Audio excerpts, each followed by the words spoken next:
Welcome, curious minds, to the deep dive.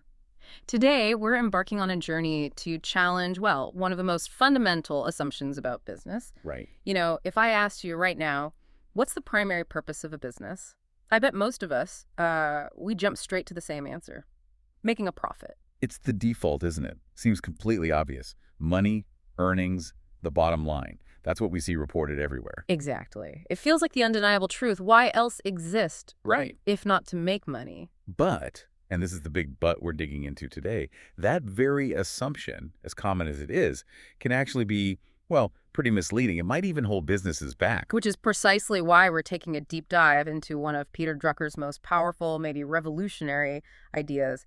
It comes from his huge work, The Practice of Management. Drucker. Often called the father of modern management for a reason. He didn't just question this profit-first idea, he turned it completely on its head. He really did. Drucker argued, and it was quite bold at the time, that the main purpose of the business is not profit. Just let that sink in. Not profit. Instead, he said the only valid definition, the core purpose, is to create a customer. Create a customer.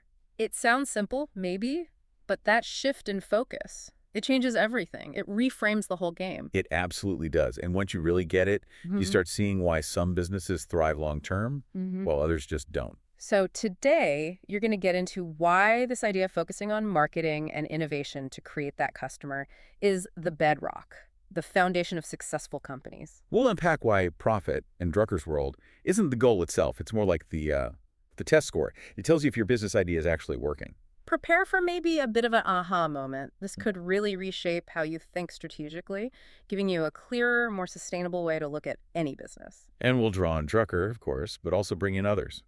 Thinkers like Theodore Levitt, Clayton Christensen, Seth Godin, Kenichi Ohmae, the Blue Ocean Strategy folks too. Plus some real-world examples. People like Jeff Bezos, Elon Musk. You'll see how they, maybe without explicitly saying Drucker, really live this principle. Yeah, it's amazing how relevant this concept remains. Even with everything changing so fast in today's markets, we're going to explore what creating a customer truly means in practice. Why it's not just philosophy, but a really practical blueprint. And how it impacts everything, from company culture right through to market strategy.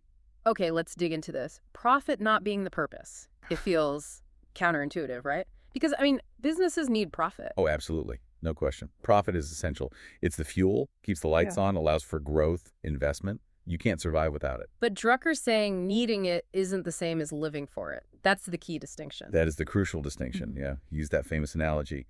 Profit is like oxygen for the body. Right. You need oxygen constantly, but breathing isn't the purpose of life. Exactly. Life's about more than just inhaling and exhaling. And for a business, profit is that condition of existence. It's necessary to keep going, but it doesn't explain why the business exists in the first place. So if a business isn't profitable, it's failing its basic survival test. It's unsustainable, yes. Yeah. It'll eventually disappear. But just being profitable doesn't automatically mean it's fulfilling a meaningful purpose or creating real value. That's a really interesting point. Does chasing profit too hard, like focusing only on those quarterly numbers, ever make companies lose sight of the customer creation part? Oh, definitely. It happens all the time. Yeah. You see companies laser focused on hitting the next earnings target, maybe cutting costs aggressively. Squeezing suppliers, maybe, or reducing quality slightly. Precisely. Or they see customer service as just a cost center to be minimized, not an investment. They might underinvest in R&D because the payoff isn't immediate. And that feels like it would eventually damage the customer relationship. It absolutely does. Short-term financial gains achieved by, say, alienating customers or compromising the product, that erodes trust. Yeah. It erodes loyalty. You end up chasing one-off sales instead of building a sustainable base. Okay, so if profit is the oxygen, the necessary condition, what's the why? Why is create a customer the fundamental purpose? Because a business, at its core, exists to provide something society needs or wants, an economic service. It's about satisfying a human need, solving a problem. So it's not really defined by its product, like the car itself. Exactly. It's defined by the need it fulfills. For the car company, is it making metal boxes? Or is it providing mobility, freedom, maybe status? Without people needing or wanting to get around, there's no car business. Right. The product is just the current solution to that need. Yes. Products change, technology evolves, but the underlying customer need and the business's ability to meet it maybe in new ways. That's the enduring thing. That's the real value. It completely shifts the focus from what we make to who we serve and what they need. Precisely. It's an external, market-focused view. And Drucker, he didn't stop there. He boiled it down even further, right? To just two basic functions that actually do the customer creation. Yes, just two, which is incredibly clarifying. First, there's marketing. Which isn't just ads and selling. Not in Drucker's view. It's about bringing the customer into being, understanding them, finding them, attracting them. Okay, marketing. And the second? Innovation. Providing new and better ways to satisfy those customers. Constantly improving, evolving the offering. So marketing and innovation, these two create the customer, define the business. They're the value engines. Everything else, finance, operations, HR, IT, all that. It's necessary. Absolutely vital. But Drucker called them costs. Essentially, yes. Yeah. Costs. A bit harsh, maybe. But his point was they support marketing and innovation. They enable customer creation, but they don't do it directly. Wow. That's a strong statement. I mean, surely good operations or smart finance contribute to customer value, like lower prices or better funding for R&D. Oh, absolutely. And Drucker wouldn't deny that. He wasn't saying they're unimportant. Far from it. But their value, in his framework, comes from how well they enable marketing and innovation. Efficient operations mean you can offer better value, maybe lower prices or higher quality. Good finance means you can invest in that crucial innovation or marketing campaign. HR gets you the talent to do it. So it's about redefining their purpose towards the customer. Exactly. The CFO isn't just managing numbers. They're allocating resources to best create and serve customers sustainably. HR isn't just hiring. They're finding the people who will drive marketing and innovation. Every single function should be asking, how does what we do help create or keep a customer? That connects everything back to the core mission. So where does profit fit back in then? If it's not the purpose, but it's essential. You called it a test. Precisely. Profit is the test of the validity of a business idea. It's the market's feedback. Okay. It tells you, bluntly, whether you're actually succeeding in creating value that customers recognize and are willing to pay for efficiently enough to sustain yourself. So if you're not profitable, it means something's wrong. Either you're not efficient enough in delivering the value, your costs are too high, maybe your distribution is off, or, more fundamentally, the value you think you're creating isn't actually valued enough by the customer. the market is essentially saying, nope, not working. Right. Profitability is the signal that your customer creation engine is actually functioning properly. I like that analogy you used earlier, playing a game. The goal isn't just the points, it's playing well, mastering the game. The points, the profit, tell you how well you're playing the game of creating customer value. Exactly. And that perspective encourages a much healthier, longer-term view. If you're obsessed only with maximizing profit this quarter, You might cut corners. you might cut quality, squeeze customer service, delay essential innovation, short-term bumps, maybe, but you risk alienating the very customers you need for the future. You damage the brand. Whereas seeing profit as a test encourages continuous improvement. Yes. It pushes you to constantly ask, are we truly serving the customer well? Is our value proposition strong? Are we efficient? If profits dip, it's not just cut costs everywhere. It's let's re-examine how we create value. It forces discipline around genuine customer focus. Okay, let's unpack marketing first then. If it's one of the two engines and it's not just selling, what did Drucker really mean by it? He had this really broad, almost profound view. He famously said the aim of marketing is to make selling superfluous. Make selling unnecessary. How? By knowing and understanding the customer so incredibly well. Their needs, their problems, their aspirations, even the things they can't quite articulate.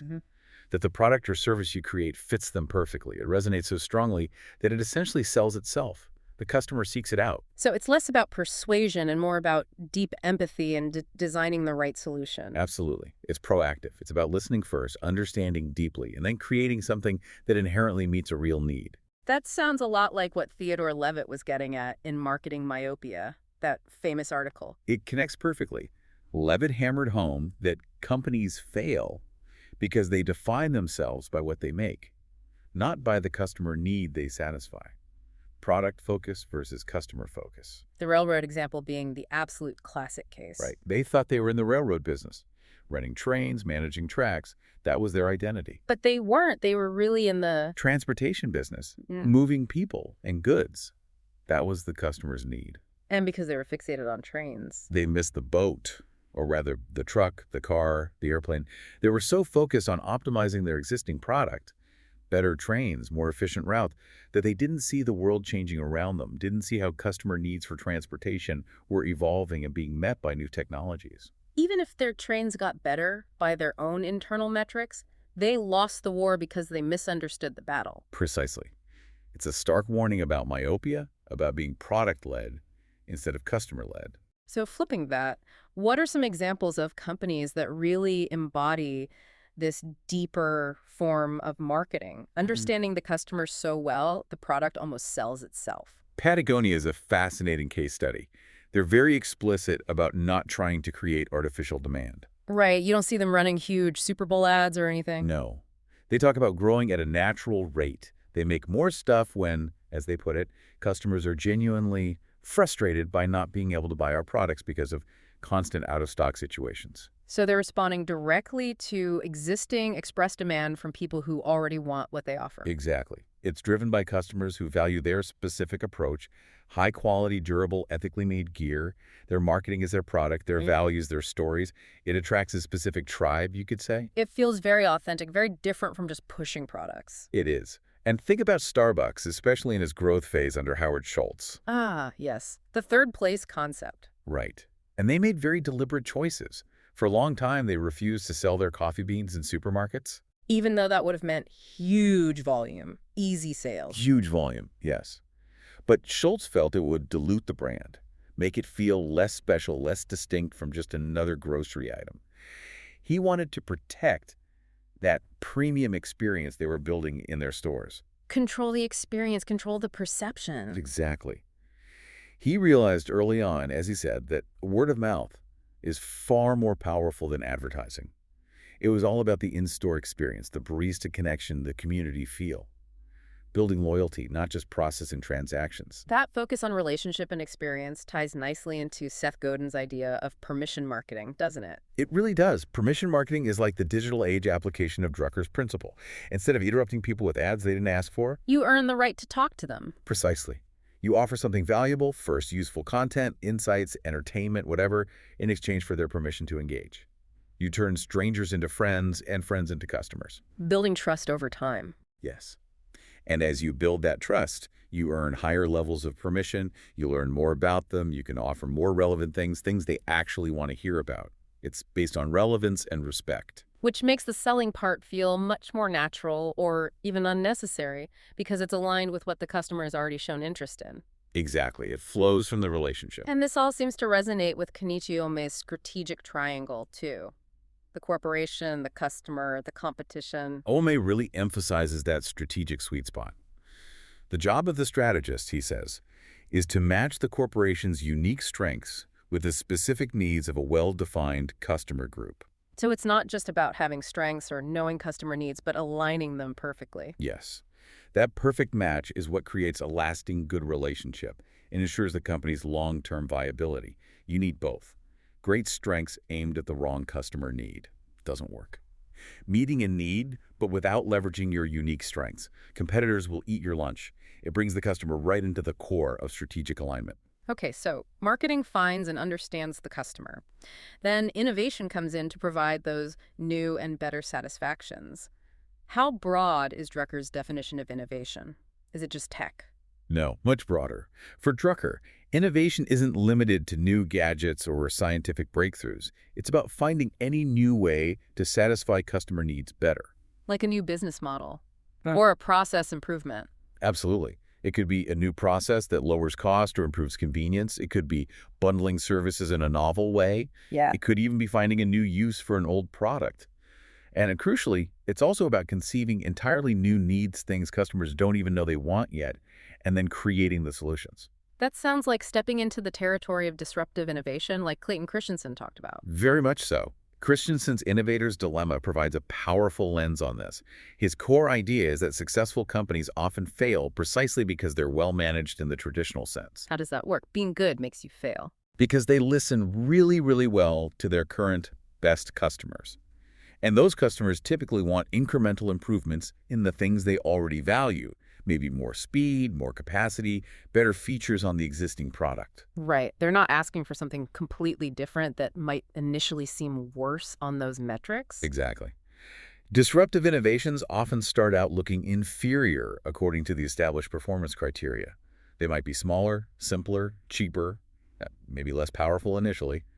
Mainstream customers reject them. So the established company, listening to its best customers, ignores the disruption. Right. They focus resources on giving their current customers what they want, which seems like the rational thing to do. But meanwhile, the disruption finds a foothold elsewhere. In a new market. Or with customers who value different things. Yes. Christensen talks about finding customers who value the very attributes the mainstream market considers shortcomings. His classic example is the disk drive industry. Performance used to be all about capacity, bigger drives. Then smaller drives emerged for laptops. They had less capacity initially, which big computer makers didn't want, but laptop makers valued the small size above all else. A different performance trajectory. Exactly. Size became the key metric for that new market. Later, reliability became crucial for servers. The disruptive players established themselves by serving these new needs on these new trajectories and eventually improved enough to challenge the incumbents everywhere.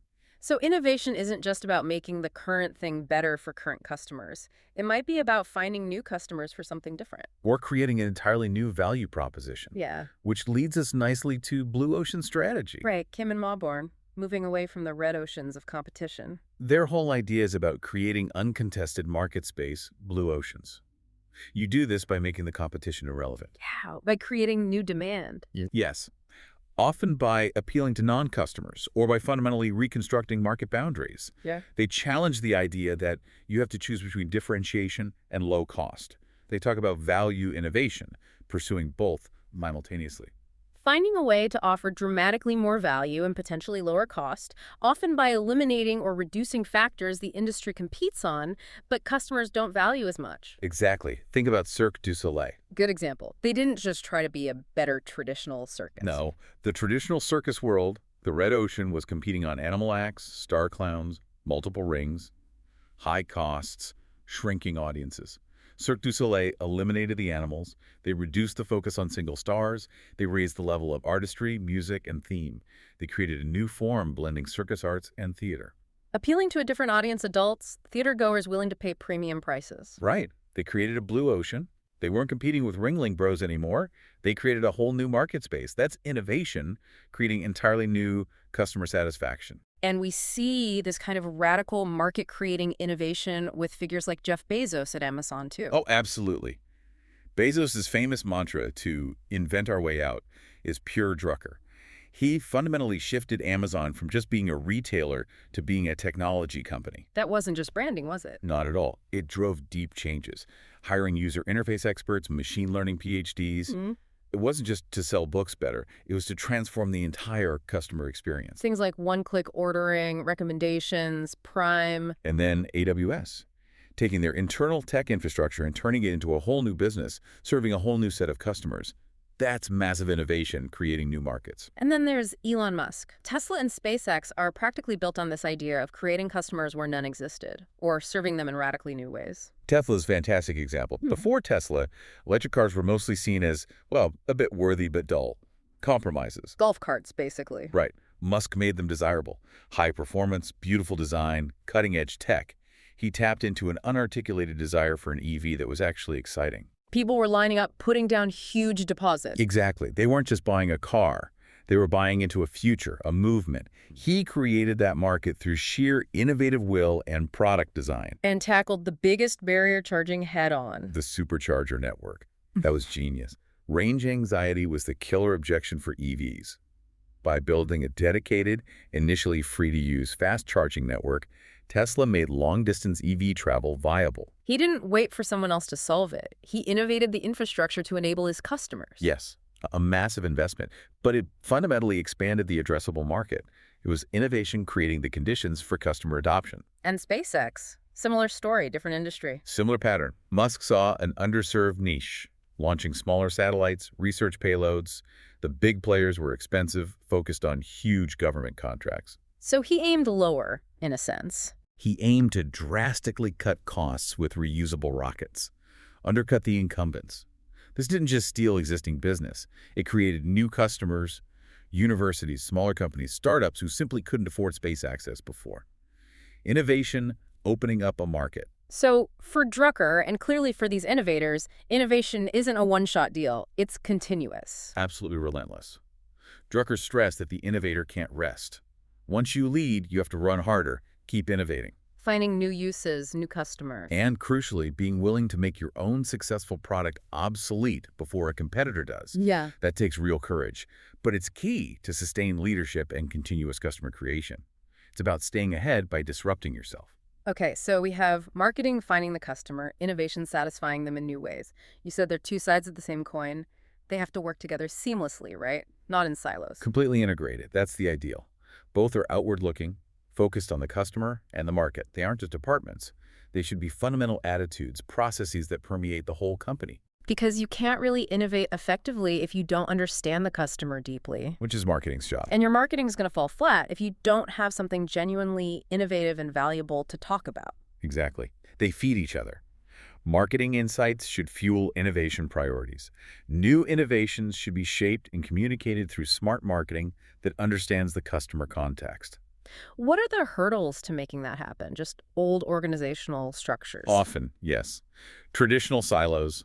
Marketing is seen as the ad guys, R&D is the lab coats. They have different metrics, different cultures. Maybe they don't even talk much. And the result? Marketing might push products nobody really wants. R&D might develop brilliant tech that solves no real customer problem. You get misalignment, wasted effort. So the key is communication. Shared goals. Shared goals centered on the customer, absolutely. Constant dialogue.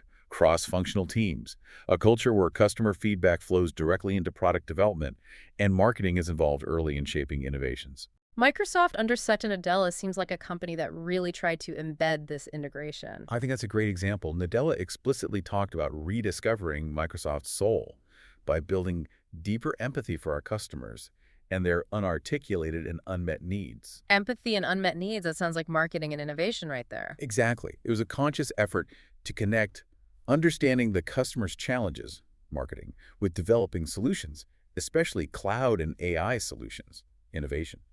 It shifted them from just selling Windows and Office licenses to solving broader customer problems. Moving from product-centric to customer solution-centric. Yes. Look at Azure. Microsoft 365, they evolved because Microsoft listened to customer needs for flexibility, integration, cloud capabilities, and then innovated to deliver. It's that loop in action. And this becomes even more vital in today's really fast-moving global markets. Absolutely. In complex international environments, good ideas, real innovations often don't come just from the central HQ or the main R&D lab. They come from the edges. Often, yes. From people on the ground, interacting with local customers, adapting things, seeing opportunities, what some call everyday innovation. So the company needs to be able to, spot those ideas and nurture them. Exactly. It requires strategic flexibility. The center needs systems to identify these diverse sources of innovation, respond quickly, help nurture the useful ideas, and maybe adapt them for other markets. It's a continuous organic process of listening, marketing, and responding innovation across the entire organization. So, bringing this all together, why does this Drucker principle, create a customer, have such enduring power? It's decades old, but feels more relevant than ever. Because the fundamentals don't change. Technology changes, markets shift, but the basic idea that a business survives and thrives by creating value for people, that's constant. And maybe in today's noisy, complex world, that clarity of purpose is even more important. I think so. With so much information, so much competition, having that clear North Star we exist to create customers cuts through the clutter. It provides focus and anchor. Without it, you're just chasing trends. And having that clarity must really impact day-to-day decisions, right? Strategy, resource allocation. Tremendously. When create a customer is the explicit goal, it provides a filter for every decision. Should we invest in this project? Well, how does it help us create or better serve customers? Should we enter this market? Is there a customer need we can uniquely meet? It forces you to justify actions based on customer value. Yes. Drucker himself talked about effective decisions, starting with defining the problem correctly, not just jumping to solutions. This purpose ensures the problem is always framed around the customer. It also sounds like it could be incredibly motivating for people inside the company, more than just hitting financial targets. Definitely. It connects to those ideas like BHA's, big, hairy, audacious goals. Having a purpose beyond just profit gives work meaning. Right, you're not just making widgets or processing claims, you're part of something bigger, solving problems, making customers' lives better somehow. That creates team spirit, as Drucker called it. A shared mission. It attracts people who care, and it drives engagement and loyalty far more effectively than just financial incentives alone. And interestingly, it might also help companies avoid getting stuck in groupthink. How so? Well, if the goal is customer creation in a constantly changing world, you actually need different perspectives on how best to achieve that, right? You don't want everyone thinking alike. That's a great point. Works like strategic flexibility warn against that attraction, selection, attrition cycle, where successful companies tend to hire people just like the existing managers, leading to homogeneity. Uh-huh. But a strong customer creation purpose actually values diverse viewpoints on market trends, customer needs, potential innovations, Yeah. because everyone brings a different lens to that core challenge. It encourages healthy debate focused on the external world, not just internal consensus. It's such a fundamental shift from that older model you mentioned earlier, build a factory, buy ads, make profit, buy more ads. That old product push model, it just doesn't cut it anymore in most markets. Yeah. That worked when choice was limited and mass media was king. Good now. Now, as Drucker foresaw, you have to start with the customer. Understand the need or anticipate it, then innovate the solution and build the relationship. It's a pull model, driven by customer value creation from the very beginning. That's the foundation for resilience and long-term success today. So the next time you're thinking about what a business is really for, remember Peter Drucker's powerful reframe.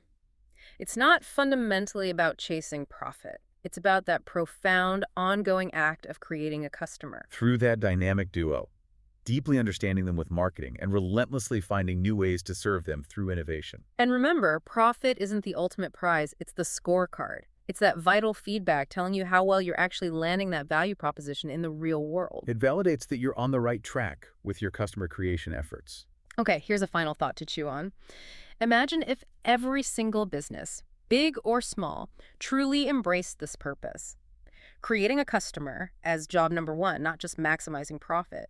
What would that world look like? Would the things we buy, the services we use, just be inherently better, more attuned to what we actually need, even the needs we haven't articulated yet?